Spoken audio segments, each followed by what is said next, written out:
컴백닷컴 채널은 AMD, 라이젠과 함께하고 있습니다. 여러분 안녕하세요. 컴백닷컴에서 정보와 리뷰를 전달하는 정보맹입니다. 자, 오늘도 이렇게 제가 부품을 좀 많이 가지고 나오게 되는데요. 어떤 내용으로 진행을 하게 될 거냐면요. 저희 구독자님 중에서 남겨주신 리플 중에서 라이젠5 3600과 i5 9600K에 Z390을 탑재를 한 다음에 그래픽을 RTX 2070 슈퍼로 한번 비교를 해주세요. 이런 내용이 있어서 한번 진행해보려고 합니다. 자, 라이젠5 3600 같은 경우는 i5 9400, 9500F보다는 금액이 높기 때문에 아무래도 인텔 i5 9600K랑 비교가 많이 되는 편인데요. 9600K 같은 경우는 또 쿨러도 없고 이런 부분들 때문에 금액 상승의 원인이 되기도 합니다. 그래서 저희가 조금 금액 차이가 있지만 과연 라이젠과 인텔의 이 사양에서는 또 어느 정도 차이가 나는지 한번 알아보려고 합니다. 인텔 같은 경우는 6코어 6스레드의 제품이지만 클럭 자체가 워낙 높게 나오는 K시리즈 제품으로 탑재가 되었기 때문에 성능이 더 좋지 않을까 이런 생각이 들기도 하고요. 또 라이젠 같은 경우는 라이젠5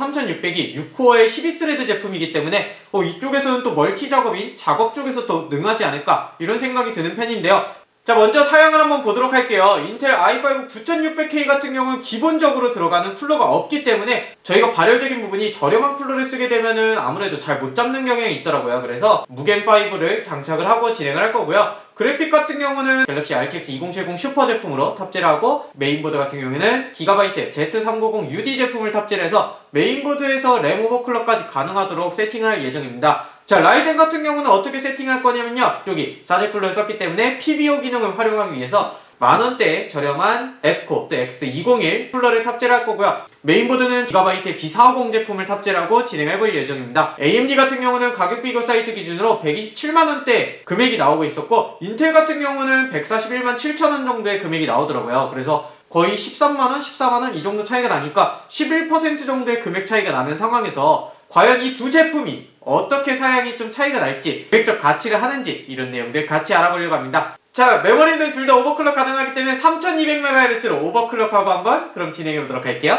렛츠고! 자, 먼저 게임 옵션부터 보도록 하겠습니다. 올 울트라로 옵션을 설정하고요. 렌더링 크기 120으로 설정하고 캐릭터 렌더링은 끄고 진행하도록 하겠습니다.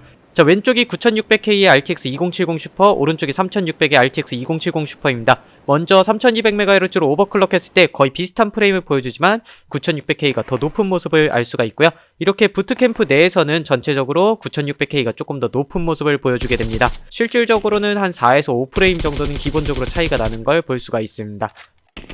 점점 이렇게 외곽으로 빠져나갈수록 라이젠과 9600K의 프레임 차이는 좀 줄어드는 편인데요. 그렇게 하더라도 평균 프레임이 한 5프레임 정도 더 높은 편이고 1% 로우도 클럭발로 9600K가 더 높은 모습을 보여주게 됩니다. 자, 이렇게 외곽으로 이동하면서 풀들이 많은 상황이 오게 되면요. 프레임 자체는 갭이 한 4프레임 정도로 줄어드는 걸 볼 수 있습니다. 거의 120프레임대니까 4프레임이면은 3%에 미치지 않는 정도의 성능 차이라고 볼 수 있을 것 같은데요.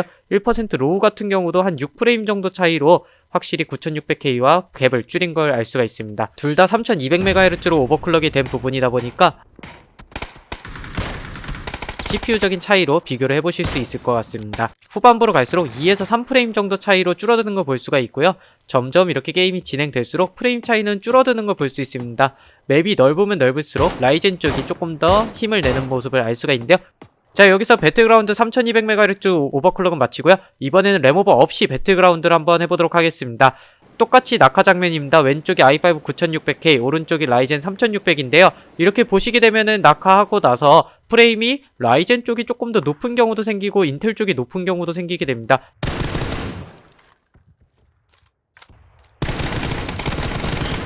이렇게 프레임 차이가 아까 램오버가 되어 있을 때랑은 다르게 조금 차이가 줄어드는 거를 확실히 느껴지실 수 있습니다. 부트캠프임에도 불구하고 오히려 라이젠이 높은 모습도 보여준다는 게 램오버가 얼마나 확실하게 이런 성능 차이를 보여주는지 알 수 있을 것 같습니다. 자, 이렇게 후반부로 이동하면서 밖으로 외곽으로 나가게 되면은 프레임은 조금 더 라이젠 쪽에 기울어지게 됩니다. 지금 보시다시피 평균 프레임은 똑같고 혹은 라이젠이 조금 더 높거나 1%도 라이젠 쪽이 조금 더 높은 모습을 볼 수가 있습니다. 점점 후반부로 갈수록 라이젠 쪽으로 프레임이 기우는 모습을 볼 수 있고요. 이렇게 짧게 잠깐 프레임이 떨어지는 병목 현상도 인텔에서 보실 수가 있었습니다. 이렇게 만약에 램오버가 없는 Z390이 아닌 하위 보드를 쓴다면 라이젠 쪽이 조금 더 우세할 것 같습니다. 자, 이번에는 오버워치를 한번 진행해볼게요. 매우 높은 옵션으로 스케일 150으로 설정하고 진행해보겠습니다. 아무래도 최적화가 잘 돼 있는 게임이다 보니까 조금 더 기대가 되는 부분이기도 한데요. 이렇게 봤을 때 라이젠과 인텔과 거의 프레임 차이가 아예 없다시피 한 수준의 프레임을 보여주고 있습니다. 보시게 되면은 거의 5프레임 내로 차이가 나는 걸 볼 수가 있고요. 실질적으로 에버리지 프레임을 보시더라도 1프레임 정도밖에 차이가 나지 않는 걸 볼 수가 있습니다. 확실히 1% 로우는 조금 더 라이젠 쪽이 안정적인 모습을 볼 수 있네요. 자, 오버워치도 여기서 마치도록 하고요. 어도비 프리미어 프로 2020으로 인코딩을 한번 해보도록 하겠습니다. 이렇게 일단은 그래픽을 쿠다 코어를 통해서 가속을 해서 인코딩을 진행했을 때 인텔 9600K 같은 경우는 7분 22초, 라이젠 같은 경우 5분 36초를 보여주면서 약 20% 정도 더 빠른 시간에 인코딩이 라이젠 3600이 끝낸 걸 알 수가 있습니다. 자, 이번에는 순수 CPU 성능을 알아볼 수 있는 압축 프로그램 반디집으로 한번 알아보도록 하겠습니다. 자, 이렇게 압축을 진행하게 되면요, 9600K 같은 경우는 10분 25초를 보여주고요, 라이젠 3600은 8분 27초를 보여주면서 확실히 CPU적인 성능만 보았을 때에도 19% 정도 라이젠 3600 쪽이 더 우세한 것을 알 수가 있었습니다. 자, 이렇게 앞서 내용들은 잘 살펴보셨나요? 자, 이번에는 제가 벤치마크 점수를 가지고 같이 한번 얘기해보려고 합니다. 자, 우선은 CPU만을 측정하는 시네벤치 R20 기준으로 멀티코어랑 싱글코어 모두 다 37.5% 그리고 싱글코어도 4.3% 라이젠 5 3600이 더 높은 점수를 보여주는 걸 알 수가 있었습니다. 자, 그렇다면 그래픽까지 측정하는 파이어 스트라이크에서는 어떤 결과를 가져오게 되었을까요? 우선 CPU 점수인 피직스 점수 같은 경우는 40% 정도 라이젠 5 3600이 높은 모습을 보여주게 되었고요. 그 다음에 오히려 컴바인 점수는 인텔 쪽이 더 높은 모습을 보여주게 되었습니다. 하지만 전체적인 총점은 5.7% 결국 라이젠이 높은 점수를 보여주게 되었습니다. 다이렉트 12 기반의 타임스파이를 보게 되더라도요, 총점 같은 경우도 5.6% 더 높은 모습을 보여주면서 라이젠의 승리로 돌아가게 되었습니다. 자, 그렇다면은 실제 게임에선 어떤 성능이 나오는지 한번 보도록 하겠습니다. 우선 다이렉트 12 기반 포르자 호라이즌 4를 보게 되면요, CPU 시뮬레이션, 렌더링, 그래픽 점수까지 모두 9600K가 더 높은 모습을 보여주면서 약 9프레임 정도 더 높은 모습을 보여주게 되었습니다. 자, 그렇다면은 여러분들이 가장 기대할 만한 배틀그라운드 어떤 성능 나왔는지 궁금하시죠? 일단 부트캠프 내에서는 약 6에서 9프레임 정도 인텔 i5 9600K가 더 높은 모습을 보여주면서 4에서 6% 정도 높은 성능을 보여주기도 했는데요. 후반부로 갈수록 이 갭은 점점 줄어들면서 2에서 3% 정도 높은 모습을 보여주게 되었습니다. 레버브가 없는 경우에는 거의 같은 프레임이거나 1에서 2프레임 정도 서로 오가는 모습을 보여주게 되었어요. 통상적으로 1에서 2프레임 정도가 인텔이 높은 모습을 보여주긴 했지만 후반부로 갈수록 라이젠이 인텔을 앞서가는 모습까지 보여주면서 1에서 2프레임 정도 후반부에서는 라이젠이 더 높은 프레임을 보여주기도 했습니다. 1% 로우 같은 경우도 1에서 2프레임 정도 오히려 라이젠이 더 높은 모습을 보여주게 되는 걸 알 수가 있었는데요. 특히나 레버브 하지 않은 경우에 인텔에서 한두 번의 병목 현상이 발생되는 증상도 알 수가 있었습니다. 자, 이렇게 배틀그라운드를 플레이했을 때 온도는 라이젠 5 3600이 55도에서 60도가 채 안 되는 온도를 보여주었는데요. 인텔 같은 경우는 더 좋은 쿨러를 탑재했음에도 불구하고 62도에서 67도 정도의 온도를 보여주게 되었습니다. 오버워치 같은 경우는 같거나 또 1에서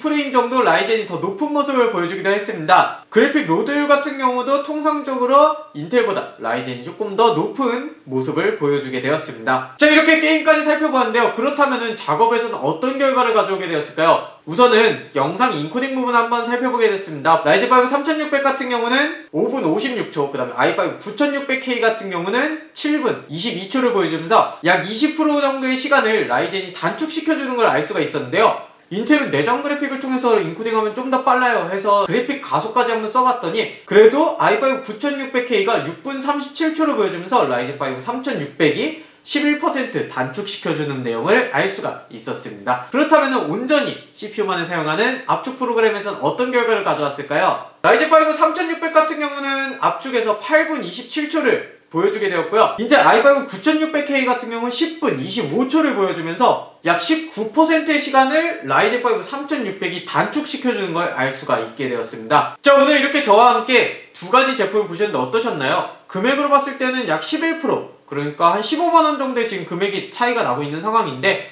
게임 성능 같은 경우는 3에서 4% 정도의 차이, 그리고 작업에서는 11에서 20%까지 단축시켜주는 모습을 보여준 게 바로 라이젠 5 3600의 조합이었는데요. 여러분들은 인텔과 라이젠 중에서 어떤 조합을 선택하실 것 같나요? 저 같은 경우는 일단 이 정도 차이면은 가성비로 선택을 하고 차후에 CPU 소켓 변경 없이 업그레이드까지 가능하니까 조금 더 라이젠 쪽에 정이 가는 편이긴 하는데요. 여러분들 어떻게 생각하시는지 의견 남겨주시면 감사하겠습니다. 자, 오늘 진행한 내용에서 잘못된 내용이나 궁금한 내용이 있다면요, 아래 리플로 남겨주시고요. 혹시라도 다음 영상에 대해서 오늘처럼 제안하고 싶으신 내용이 있다면요, 아래 리플로 남겨주시면 제가 참고하고 다음 영상 만들도록 하겠습니다. 자, 마지막으로 구독과 좋아요 부탁드리면서 저는 또 다음번에 좋은 영상으로 여러분들 찾아뵙도록 하겠습니다. 여러분 안녕! 저희 구독자님 중에서 호야님 체력화가 잘 되는 오버워치에서 어떤 결과를 보게 되었습니까?